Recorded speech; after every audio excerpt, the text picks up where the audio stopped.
I'm okay with making friends, and I'm definitely okay with people not liking me. I am not trying to make actual enemies, although I am fairly critical of mainstream games media.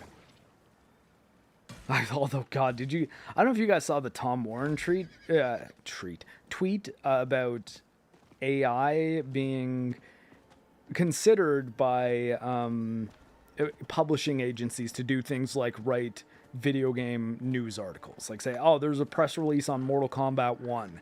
ChatGPT, please write a article which explains the details of the press release that was announced for Mortal Kombat 1 and give an opinion of it that is lightly favorable but definitely still realistic and skeptical enough that people will buy it.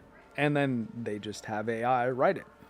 And as much as you could say, like, hey, Mark, but that's kind of what you do. You don't want AI stealing your job, do you? And I'm like, I don't give a shit because I can beat the AI. I am better at video game analysis than ChatGPT is ever going to be. Because ChatGPT is never going to be able to relay the realistically four almost, a little under 4 actually. So let's say three and a bit. Actually, let's say 3 because 39. Yeah, 9 years old. I had my first game console at 8. So let's say 3 decades.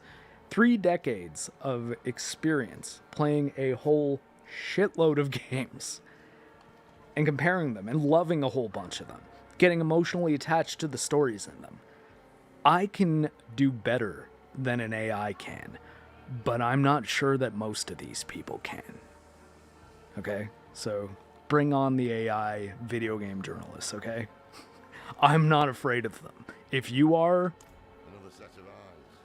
start a YouTube channel, try what I'm doing, see how you do. And honestly, I'm not saying like you could do it. You might be able to. You might be great at it.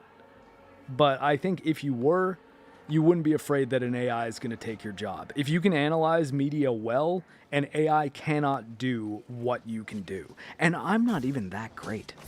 Like I'm not like a mauler or a critical drinker. And I know I'm never going to be. I'm just going to try to get as close to that level as I can. That's like, hey, the goal that I strive for is I'll try to be as not just critical, but also observant in the media I watch as the guys who like inspire me. Which is hilarious because now I think I can safely call a bunch of them my colleagues at the very least, which is pretty cool.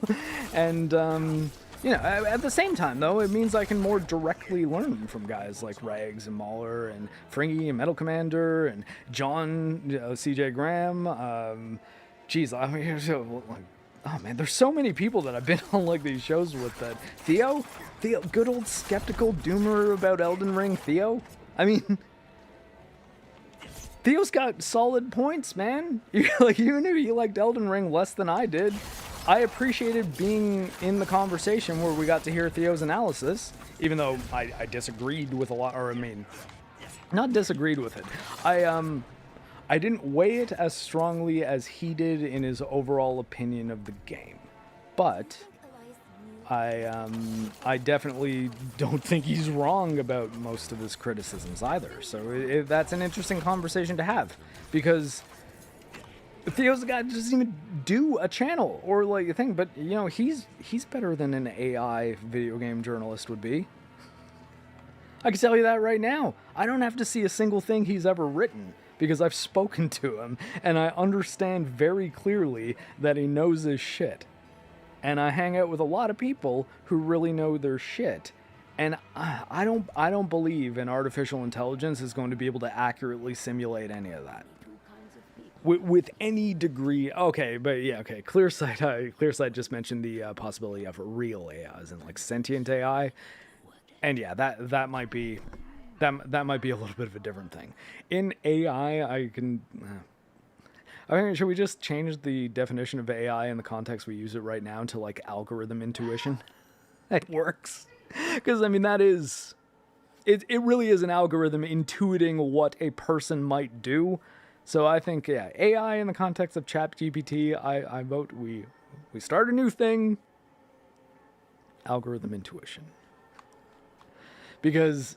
Clearsight is correct. Artificial intelligence is a different and far more scary thing. Although, I mean, they've been talking, though, about general artificial intelligence being a thing that could end up being possible or facilitated by, I forget who, I don't know who to source on this one, but I definitely, it was being discussed on a stream I was watching.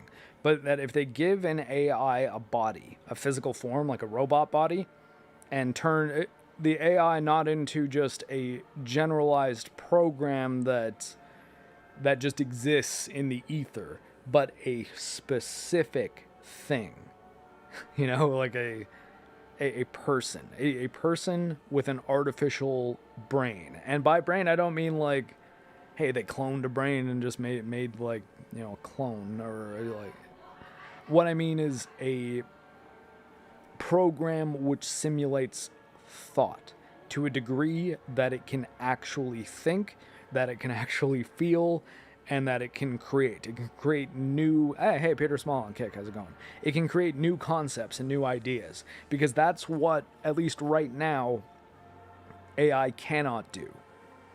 And that's the thing. Tomby says AI just assimilates and regurgitate. It doesn't create. I think, yeah, that is probably the way to look at it. And assuming you're using my algorithm intuition definition. Oh, hey, we got Valkyria Winter. How's it going? Yeah, 199. How's it going? AI or not, gaming journalists can't even do their jobs right anyways. Most can't even play a game on easy without crying. Why would most go to YouTube and watch people like you and Az, etc.? I mean, yeah, although I think the bigger reason they wouldn't watch people like us is they likely don't understand most of us. They probably think we're all just terrible people because we, I don't know, don't like the things that they like, or we do like things that they don't like.